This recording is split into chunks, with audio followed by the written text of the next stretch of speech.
Comment arrêter de penser à une personne qui ne t'importe pas? Fais cela, et tu ne penseras plus à elle. Dans cette vidéo, nous allons approfondir un sujet qui, je le sais, te cause une perte de paix mentale. Tu ne peux pas cesser de penser à quelqu'un qui ne t'a pas valorisé, qui ne t'a pas apprécié, et qui, simplement, ne t'importe pas autant que tu l'importes. Ce problème peut sembler être un cycle sans fin, une répétition constante de pensées qui te maintiennent coincé dans une situation nuisible. Ici, tu ne découvriras pas seulement pourquoi ton esprit s'accroche à cette personne, mais tu apprendras également une approche pratique, soutenue par la psychologie, qui t'aidera à tourner la page, à laisser cette personne derrière et à commencer à vivre avec une liberté émotionnelle. Mais attention, ce n'est pas une vidéo ordinaire où l'on te dit simplement de cesser de penser à elle. Ici, nous allons au fond de ce qui se passe vraiment en toi. Je vais t'apprendre exactement quoi faire pour ne plus penser à cette personne pour toujours. Tu obtiendras des outils pratiques que tu pourras appliquer immédiatement. Et si tu les suis correctement, ils t'aideront à te libérer du poids de quelqu'un qui n'a pas su t'apprécier. La promesse que tu obtiendras après avoir regardé cette vidéo, à la fin, tu auras appris à libérer ton esprit de ces pensées qui te tourmentent, celles qui te font te demander pourquoi cette personne ne t'a pas valorisé, ce que tu as fait de mal, ou si un jour elle te recherchera à nouveau. Je te promets non seulement que tu cesseras de penser à cette personne, mais aussi que tu retrouveras le contrôle sur ton esprit et tes émotions. Tu te sentiras plus fort, plus libre et prêt à ouvrir un nouveau chapitre de ta vie où tu ne seras plus enchaîné au passé. Alors, comment allons-nous y parvenir? Nous allons suivre une approche étape par étape. Nous commencerons par comprendre pourquoi tu continues à penser à cette personne. Nous explorerons comment fonctionnent tes émotions et ton esprit dans ces situations. Enfin, nous verrons quoi faire pour mettre un terme à ce cycle de pensée. Donc, si tu te sens prêt à laisser derrière toi cette personne qui ne t'a pas valorisé, reste avec moi, car ce que tu vas apprendre ici pourrait tout changer pour toi. Pourquoi continues-tu à penser à cette personne? La première chose que tu dois savoir est que ton esprit ne cherche pas à te punir. Le fait que tu continues à penser à cette personne ne signifie pas que tu es faible ou qu'il y a quelque chose de mal en toi. C'est un processus complètement normal lorsque tu as investi des émotions dans quelqu'un. Mais voici le piège. Ton cerveau est programmé pour essayer de résoudre des problèmes. Et dans ce cas, la relation ratée ou le désintérêt de l'autre personne est quelque chose que ton esprit essaie encore de résoudre. Cela crée un cycle où tu continues à réfléchir à ce qui s'est passé, essayant de comprendre pourquoi elle ne t'a pas valorisé et comment tu aurais pu faire quelque chose de différent. C'est la principale raison pour laquelle tu ne peux pas cesser de penser à cette personne. Il ne s'agit pas tant de l'amour ou du manque que tu ressens pour elle, mais plutôt du fait que ton cerveau est bloqué sur un problème sans solution. Ton esprit recherche une clôture, une conclusion à cette histoire. Mais comme l'autre personne n'est pas prête à te donner cette clôture, ton esprit continue de ressasser le passé à la recherche de réponses. L'attachement émotionnel que tu maintiens joue ici un rôle important. Lorsque nous sommes dans une relation ou que nous ressentons quelque chose de fort pour quelqu'un, nous générons ce que nous pourrions appeler une empreinte émotionnelle. Cette empreinte ne disparaît pas facilement, même si la personne ne nous valorise pas. Le psychologue John Bowlby, connu pour sa théorie de l'attachement, expliquait que les êtres humains sont programmés pour former des liens émotionnels, et ces liens sont difficiles à rompre, surtout lorsque nous n'avons pas obtenu ce que nous attendions de cette relation. Et voici quelque chose de clé. Le manque de réciprocité ou de valorisation te laisse dans un état d'incomplétude. Lorsque tu ne reçois pas ce que tu attendais ou méritais dans cette relation, tu restes avec une sensation de vide, et ton esprit reste connecté à cette personne, essayant de combler ce vide. C'est l'une des principales raisons pour lesquelles tu ne peux pas lâcher prise. Il ne s'agit pas tant de l'amour que tu avais, mais plutôt de l'absence de clôture et de réciprocité émotionnelle.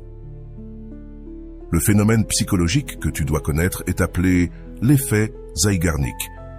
C'est une tendance de notre esprit à se souvenir plus intensément des tâches ou situations qui sont restées inachevées. Si tu y réfléchis, cette relation qui n'a pas fonctionné et où tu n'as pas été valorisé est une situation inachevée pour toi. C'est comme si ton esprit repassait constamment cette tâche sans fin, en essayant de trouver une solution. C'est pourquoi, même si tu sais que cette personne ne t'apprécie pas, tu continues à penser à elle. Ton cerveau continue à chercher à résoudre ce mystère, et tant que tu ne trouveras pas une clôture émotionnelle, qu'elle vienne de toi ou d'une action que tu entreprends, tu resteras piégé dans ce cycle. Mais voici ce qui est similaire. Tu as le contrôle de donner cette clôture. Tu n'as pas besoin que l'autre personne t'apprécie ou te donne les réponses que tu cherches. Tu peux créer ta propre clôture émotionnelle. Et c'est exactement ce que nous allons voir dans cette vidéo. Nous avons déjà parlé de pourquoi tu continues à penser à cette personne. Ton esprit est piégé dans un cycle de résolution de problèmes et ton attachement émotionnel reste vivant, en partie parce que tu n'as pas obtenu cette clôture dont tu as tant besoin. Mais maintenant, il est temps de parler de l'essentiel. Comment briser ce cycle et libérer ton esprit une bonne fois pour toutes? La première chose que tu dois comprendre, c'est que les pensées ne disparaissent pas toutes seules. Ce n'est pas suffisant de désirer cesser de penser à quelqu'un. Si c'était si facile, tu l'aurais déjà fait. C'est comme essayer de ne pas penser à un éléphant rose. Si je te dis de ne pas penser à un éléphant rose, la première chose que tu feras sera de t'en imaginer un. C'est ainsi que fonctionne notre esprit. Par conséquent, la clé n'est pas simplement de cesser de penser à cette personne, mais de remplacer ces pensées par quelque chose de plus efficace. C'est ici qu'intervient la technique clé qui t'aidera à y parvenir. Redirige ton attention consciente. Lorsque tu continues à penser à quelqu'un qui ne t'a pas valorisé, ce que tu fais, en essence, c'est permettre à ton esprit de donner trop d'importance à cette personne. Tu te demanderas comment tu peux arrêter de faire cela. La clé est de rediriger ton attention consciente. Selon le psychologue Daniel Kahneman, auteur de Thinking Fast and Slow, l'esprit a deux façons principales de traiter l'information. La pensée rapide, qui est automatique et émotionnelle, et la pensée lente, qui est consciente et rationnelle. En ce moment, ta pensée rapide est piégée dans une réaction émotionnelle, se remémorant constamment cette personne. Mais tu peux activer ta pensée lente, consciente, et changer le focus vers quelque chose de plus constructif. C'est quelque chose que Eckhart Tolle, auteur de Le pouvoir du moment présent, mentionne souvent. Il dit que les pensées sont comme des nuages. Si tu restes piégé en elles, tu te perds dans une tempête. Mais si tu prends le contrôle, tu peux observer ces pensées sans les laisser te dominer. Le premier pas est de prendre conscience chaque fois que tu penses à cette personne. Ce n'est pas facile car ces pensées semblent venir automatiquement, mais si tu t'entraînes à les noter peu à peu, tu commenceras à voir le schéma. Arrête le cycle avec une interruption consciente. La deuxième technique que je te propose est ce que nous appelons l'interruption consciente. Chaque fois que tu remarques que ton esprit commence à divaguer vers cette personne, interromps cette pensée sur le champ. Tu peux le faire littéralement en te disant « Stop ». C'est ici que ton attention consciente prend le contrôle. Ce que nous faisons, c'est interrompre le cycle automatique de pensée. Une fois que tu parviens à stopper ce cycle, tu peux remplacer cette pensée par une affirmation positive sur toi-même ou simplement te concentrer sur une autre activité qui te fait te sentir bien. La psychologue spécialiste en réduction de stress explique dans son livre The Stress Solution que nos émotions sont profondément connectées à nos pensées automatiques. Mais nous pouvons réentraîner notre cerveau pour que ces pensées cessent d'avoir le même poids. Ce n'est pas un entraînement. En arrêtant ces pensées répétitives et en les remplaçant par d'autres actions ou pensées, peu à peu, nous affaiblissons le pouvoir que cette personne a sur notre vie. Maintenant, une des raisons pour lesquelles tu continues à penser à cette personne est que, comme nous l'avons dit précédemment, ton cerveau sent que la situation est restée inachevée. C'est ici que les rituels de clôture émotionnelle entrent en jeu, une technique que de nombreux psychologues recommandent à leurs patients. Tu n'as pas besoin d'une confrontation physique ou d'une conversation avec cette personne, mais tu as besoin de quelque chose de symbolique qui représente la clôture que tu n'as pas obtenue. Le psychologue suggère d'écrire une lettre à la personne qui ne t'a pas valorisé, exprimant tout ce que tu ressens, mais sans intention de l'envoyer. Cette lettre est pour toi, afin que tu libères toutes ces émotions inexprimées et que tu te donnes la permission de clore ce cycle. Ensuite, tu peux brûler la lettre ou la déchirer, ce qui symbolise que ce chapitre est arrivé à sa fin. Les types de rituels vous aideront à donner à votre esprit le signal qu'il est temps de laisser aller l'effet Zeigarnik et comment le fermer à votre avantage. Rappelez-vous l'effet Zeigarnik dont nous avons parlé auparavant, cet élan de continuer à penser à une tâche inachevée. Ce rituel de fermeture émotionnelle vous aidera à résoudre ce sentiment d'incomplétude. Ce que vous faites avec cet exercice, c'est donner à votre esprit une conclusion, bien que symbolique, qui lui permettra de relâcher ses pensées persistantes. C'est comme si vous marquiez enfin cette tâche comme complète dans votre cerveau. Mais ne vous méprenez pas, ce n'est pas seulement une question de faire un rituel, et c'est tout.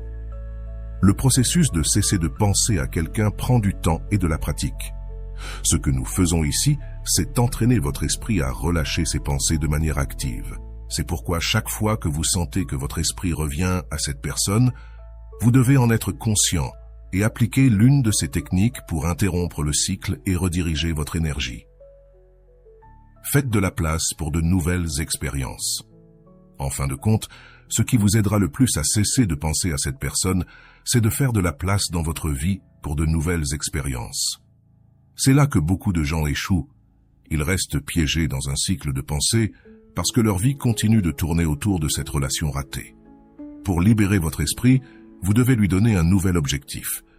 Cela peut aller de l'apprentissage d'une nouvelle compétence à commencer un nouveau projet ou à sortir avec des amis qui vous remplissent d'énergie positive. Brené Brown, dans son livre « Le pouvoir de la vulnérabilité », dit que la meilleure façon de guérir une blessure émotionnelle est de s'ouvrir à de nouvelles expériences qui nous permettent de nous sentir connectés à quelque chose de plus grand que notre douleur.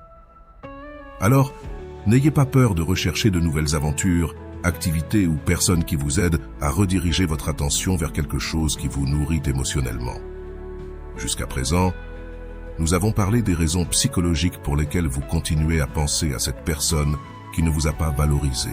Et nous avons exploré quelques techniques pratiques pour briser ce cycle. Mais je veux que vous le voyiez en action pour que vous puissiez comprendre comment ces stratégies fonctionnent réellement dans la vie réelle. Ainsi, je vais maintenant vous raconter l'histoire de Laura, quelqu'un qui a appliqué ces techniques et a réussi à se libérer du poids d'un amour non partagé. L'histoire de Laura, quand l'amour n'est pas réciproque. Laura était une femme de 32 ans avec une carrière stable et une vie sociale active. Cependant, dans sa vie amoureuse, les choses n'allaient pas si bien. Elle avait passé les 2 dernières années dans une relation avec Martin, un homme qui, à première vue, semblait parfait. Il était charismatique, amusant, et au début, la relation était tout ce dont Laura avait rêvé. Mais avec le temps, les choses ont changé. Martin a commencé à s'éloigner, de plus en plus occupé par son travail et ses propres intérêts.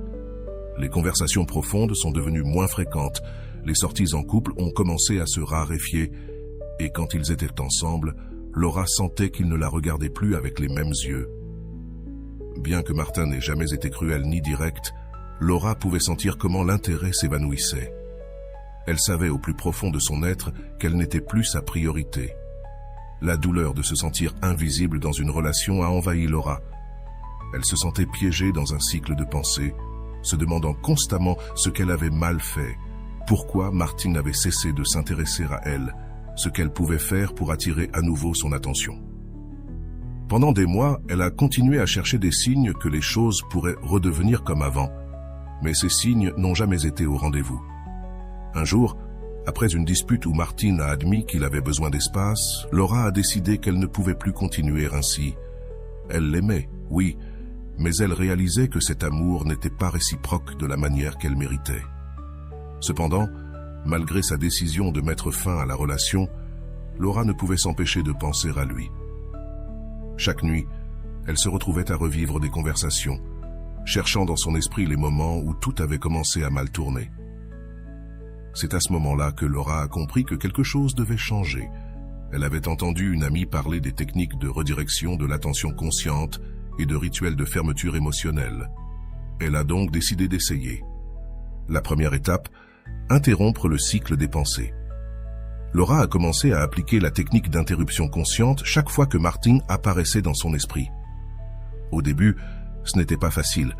Son cerveau était habitué à divaguer vers les souvenirs de sa relation avec Martin. Mais chaque fois qu'elle sentait ses pensées émerger, elle se disait à elle-même « Stop !» Parfois, elle le disait même à voix haute. Un simple acte d'interrompre le cycle de pensée lui a donné un premier répit. Les premiers jours ont été un défi. Laura s'est rendue compte à quel point elle pensait souvent à Martin, même dans les moments les plus inattendus, comme en cuisinant ou en marchant dans la rue. Mais avec le temps, en interrompant ces pensées de manière consciente, elles ont commencé à perdre de leur force. C'était comme si son esprit commençait à s'habituer à ne plus penser à lui. Automatiquement, le rituel de clôture émotionnelle s'est installé. Après quelques semaines de pratique de l'interruption des pensées, Laura a décidé qu'il était temps de passer à l'étape suivante, un rituel de clôture émotionnelle. Elle s'est assise à son bureau avec une feuille de papier et un stylo et a commencé à écrire une lettre à Martin. Dans cette lettre, elle ne s'est pas retenue. Elle a écrit tout ce qu'elle avait ressenti, toute la douleur qu'elle avait gardée en silence, mais aussi ce qu'elle avait appris de la relation. En finissant la lettre, Laura a ressenti un mélange de soulagement et de tristesse. Elle ne comptait pas envoyer cette lettre, elle le savait, mais elle avait réussi à exprimer tout ce qui la tourmentait. Cette nuit-là, elle a allumé une bougie sur son balcon et a brûlé la lettre. Alors que les flammes consumèrent le papier, elle a senti qu'une partie de cette douleur se dissipait aussi. Remplir le vide avec de nouvelles expériences a été une étape suivante importante. Après avoir effectué le rituel, Laura a pris une autre décision. Remplir l'espace que Martine avait laissé avec de nouvelles expériences. Elle a commencé à s'inscrire à des cours de poterie. Quelque chose qu'elle avait toujours voulu faire mais qu'elle avait reporté pendant la relation. Elle a également commencé à sortir plus avec des amis et peu à peu, sa vie a commencé à se remplir de nouvelles connexions et d'activités qui lui apportaient de la joie. Chaque fois que son esprit revenait à Martin, Laura appliquait les techniques qu'elle avait apprises. Elle interrompait les pensées, se rappelait le rituel de clôture qu'elle avait fait et redirigeait son attention vers les choses qui comptaient vraiment dans sa vie. Le processus était lent, mais constant. Jour après jour, les pensées sur Martine sont devenues moins fréquentes, jusqu'à ce qu'un jour, elles ne prennent simplement plus la même place dans son esprit. Ce que Laura a appris de tout cela, c'est qu'il ne s'agissait pas seulement d'arrêter de penser à Martin, mais de reprendre le contrôle de sa propre vie. En cessant de centrer son attention sur quelqu'un qui ne la valorisait pas, elle a découvert de nouvelles passions, de nouvelles amitiés et une nouvelle version d'elle-même qu'elle n'avait pas vue depuis longtemps. Le plus important que Laura a compris, c'est qu'arrêter de penser à quelqu'un ne signifie pas simplement oublier, mais donner une clôture émotionnelle à cette histoire et s'ouvrir à de nouvelles possibilités. Et c'est exactement la promesse de cette vidéo. Tu peux aussi faire la même chose. Si tu appliques ces techniques, tu peux te libérer de cette personne qui ne t'a pas valorisé. Et surtout, tu peux te sentir de nouveau libre et complet.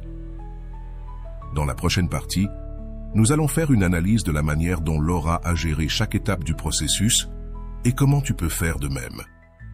Fais attention, car ces détails sont essentiels pour que tu puisses également te libérer de ces pensées et commencer à construire une nouvelle réalité pour toi.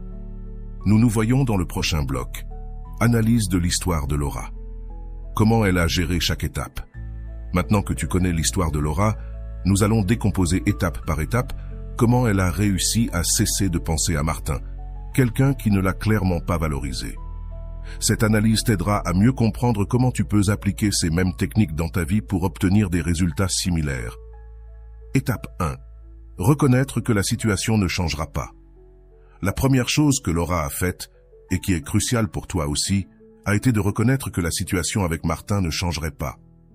Accepter que quelqu'un ne te valorise pas est douloureux, mais c'est le premier pas pour commencer à se libérer. Tant que tu gardes l'espoir que cette personne te verra différemment ou qu'elle recommencera à t'apprécier, tu resteras piégé dans un cycle interminable de pensées.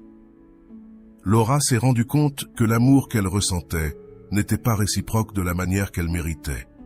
Et même si cela a été un coup émotionnel, cette acceptation lui a permis de commencer le processus de guérison. Étape 2.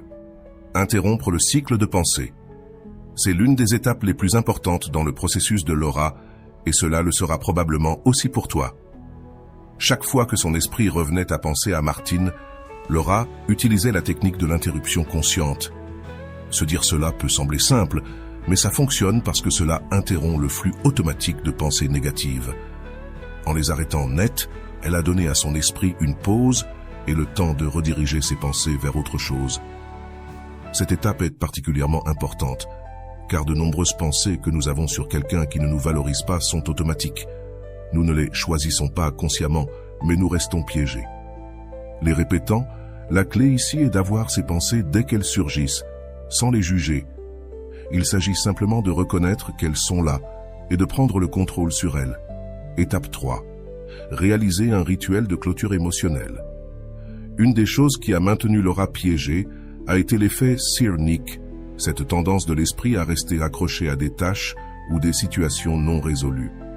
Le rituel d'écrire une lettre à Martin, d'exprimer tout ce qu'elle ressentait et ensuite de la brûler, a été fondamental pour donner à son cerveau la clôture émotionnelle qu'il n'avait pas obtenue de la relation.